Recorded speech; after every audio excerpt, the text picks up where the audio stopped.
छत्रपती शिवाजी महाराज यांची मूर्ती ही अयोध्या येथील राम मंदिरातील रामलल्लांची मूर्ती साकारणाऱ्या अरुण योगीराज या आंतरराष्ट्रीय कीर्तीच्या मूर्तिकाराने घडवली आहे। अखंड कृष्णशिला या दगडातून 6 फूट उंचीची बनवली आहे। शिवक्रांती प्रतिष्ठानच्या माध्यमातून छत्रपती शिवाजी महाराज यांचे महाराष्ट्रातील पहिले भव्यदिव्य मंदिर उभारले गेले आहे। भिवंडीवाडा रस्त्यावरील मराडेपाडा या ठिकाणी उभारलेल्या या मंदिराचे काम पूर्ण झाले आहे। आता येणाऱ्या तिथीनुसार शिवजयंती मार्च 17 रोजी येत आहे।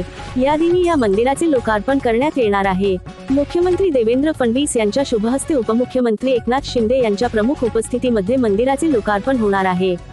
या मंदिरातील शिवाजी महाराजांची मूर्ती अयोध्या येथील रामलल्लाची मूर्ती घडविणारे मूर्तिकार अरुण योगी यांनी बनवली आहे। शिवाजी महाराजांची मूर्ती 6 फूट अखंड कृष्णशिला पाषाणातून घडविण्यात आली आहे। मंदिर परिसरात छत्रपती शिवाजी महाराज यांच्या जीवन चरित्रावर चित्र साकारण्यात आले आहे। त्याखाली त्या प्रसंगाची माहिती मराठी, हिंदी, इंग्रजी भाषेमध्ये देण्यात आली आहे। हे मंदिर शिवप्रेमींसाठी तीर्थस्थळ बनणार आहे। मुख्यमंत्री देवेंद्र फडणवीस, उपमुख्यमंत्री एकनाथ शिंदे, अजित पवार, छत्रपती शिवाजी महाराजांचे वंशज खासदार उदयनराजे भोसले, मंत्री शिवेंद्रराजे भोसले, स्वामी गोविंदगिरी महाराज, काडसिद्धेश्वर महाराज यांच्या प्रमुख उपस्थितीत या मंदिराचा भव्यदिव्य लोकार्पण सोहळा पार पडणार आहे। 7 वर्षे सुरू असलेल्या काम पूर्णत्वास आले आहे।